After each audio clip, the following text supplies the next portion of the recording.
Congratulations! You have just been hired for your dream job working for the World Health Organization. Now that we're going to be part of it again, as a nutritionist to determine what food products should be developed for global food relief efforts. There's some background on nutrition that you'll find helpful in your lab. We're going to show you what you would be testing in class.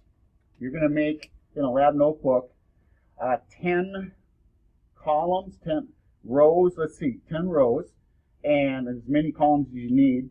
You're going to do 3 tests, so I guess probably 4 columns, 10 rows. So you're going to test 10 different things here.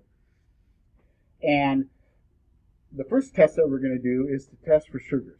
All right, so we have the things here. Mr. Kivamaki's labeled them.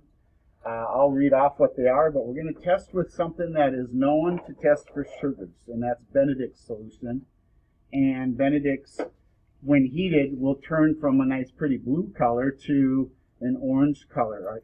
First a yellow, green, orange, darkish orange, almost to red, depending on the amount of sugar that's available. So I'm meticulously measuring out 1 milliliter of Benedict's and putting it into each of these test tubes.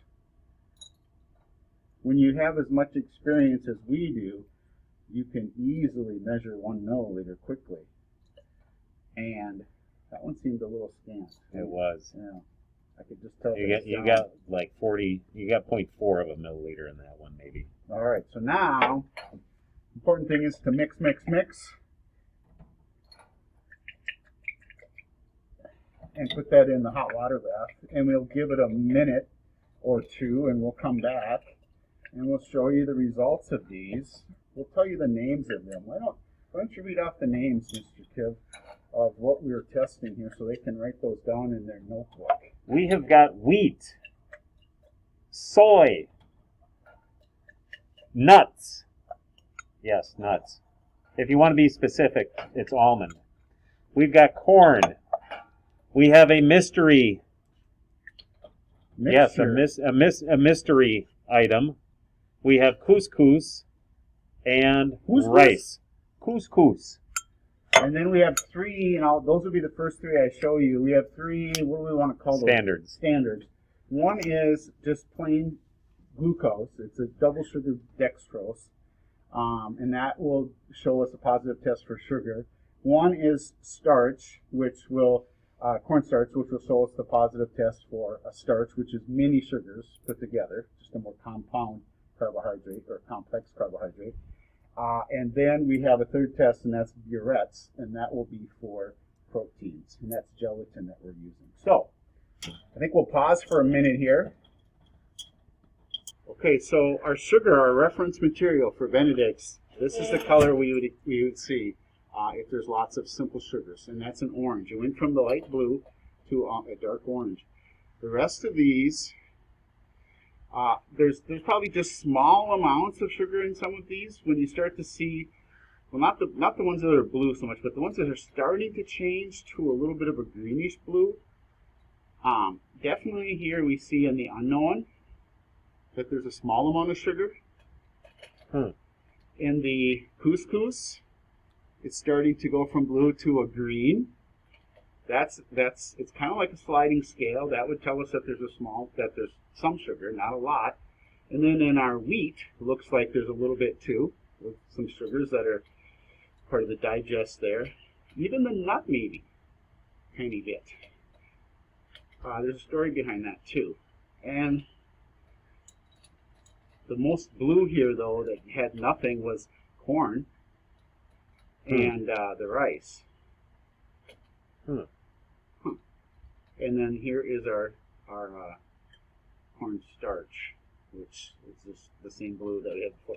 Why the protein is purple is kind of a mystery to us. It's not testing positive for sugar, but it changed from a clear to a purple color when we added the light blue. That's interesting. I wonder if Benedict's has a secondary use as a protein indicator. I'm not sure on that. So we're going to clean these out. We'll pause, and then we're going to set them up to test with our next solution, which is iodine. Same materials. So why don't you write those names down if you didn't get them. Sugar, starch, gelatin, or protein, I guess we'll call it, soy, nut, wheat, corn, rice, the unknown, and couscous. I think we gave them those before, didn't we? Yep. Okay. All right. Okay. Now that we've tested for sugars, simple sugars, we're going to test for more complex carbohydrates, which would be a starch, which is many individual sugars linked together. And the solution I use for that is iodine. Iodine is an indicator for the presence of starch. And it's a nice one because it doesn't need to be heated. It's very quick. If there's any starch present, it will turn a black color, a purple, dark purple to black. So when I test the sugar, that's a negative test because that's the color of the iodine. Okay? I'm going to test the cornstarch. I don't know if you saw that, but it was a white material, and now it's a real dark material. Okay, so that starch, cornstarch obviously has starch. Gelatin. Is there any complex carbohydrates in gelatin? And the answer would be no, because it's the orange, the same as the iodine. The soy. Okay, so I see that there is some starches in the soy. Okay, because it turned a brown to black color. Not quite as dark as this purified starch, but that is a positive test for soy. The nuts. And in this case it's almonds, we said. And no starches in the almond, because that's still orange. In the wheat. Look at wheat. Very starchy. As to be expected. Corn. Corn, also positive, very starchy. Rice, also very starchy. Now, starches are good for longer term energy. It's still not stored energy like fat, but it's going to give you that more immediate energy that you need. A lot of athletes will carbo load, starch load really is what they're doing. Your body can't store sugars. It only stores the sugars in the sense by modeling it into starches, glycogen in your liver. So here is the unknown. Let's see. Oh, there are some starches in there. Whatever that unknown is. And then finally, couscous. Let's see what happens with couscous. And couscous has some starches too. Okay. I'm going to clean these out. Here, we'll leave this sit there for a second if you want to take a picture or anything. Same order as it was in the last one. It goes sugar, starch, protein, soy, nuts, wheat, corn, rice, unknown, and couscous. Okay, we'll be back to test our third set in a minute. Right, you're, again, trying to put together a nutritional package to send somewhere for recovery effort, and you want it to be nutritionally balanced, so we have to test for proteins as well. And the indicator for that would be Burette's. Okay, it's kind of a blue like Benedict's, a little different hue to it, but it has a pretty obvious change when it comes in contact with protein. So we'll first test with our stock sample here, the sugar, and that's a negative test. There's no protein in the sugar. All right. Next, the starch. We wouldn't expect there to be any protein in the starch, and there is not.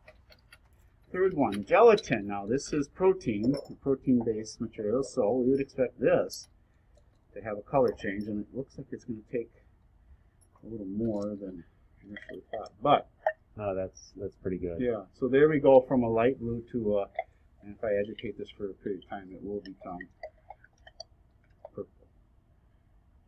That's nice and purple. Okay, next, soy.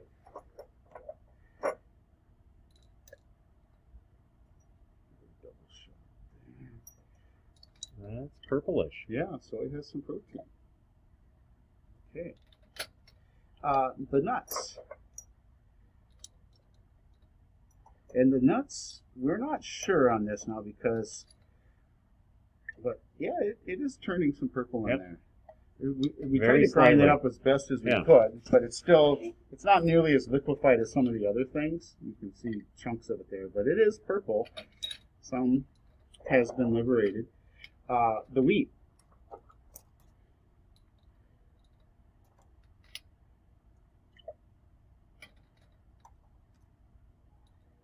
Seems like wheat is all sugars and starches.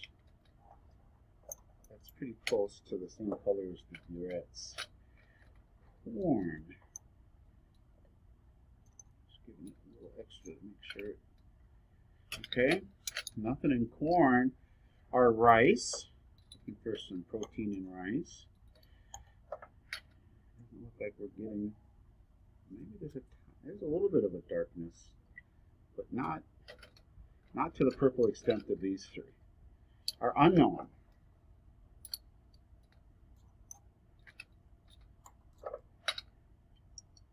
Ooh. So That's there is pretty purple. protein. There is protein in our unknown, and then couscous. Now it asked for us to do. What was the one that it wanted us to do, but I didn't. Quinoa. Quinoa, which I think that does have some protein. I think it does, yeah. Now this is an interesting reaction. This is kind of like what that gelatin did with the Benedicts. It turned It's purple. going green. This turns green. Huh. Very interesting. All right. So now we got these lined up. And I think in the lab it wants you to do like a scale, like, you know, the darkest to the lightest, or just make reference to that. So our protein, I'm just going to move them all back one. Our protein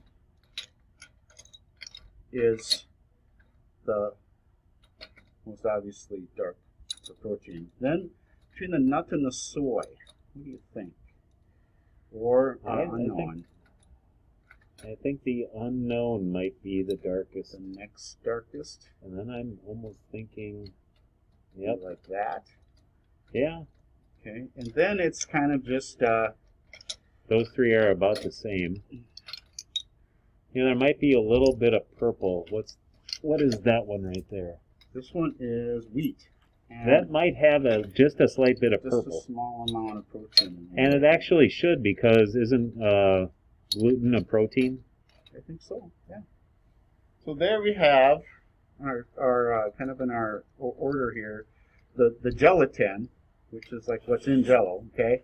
Our unknown, and then soy, then our nut, our almond in this case, our wheat, and then pretty much these no change.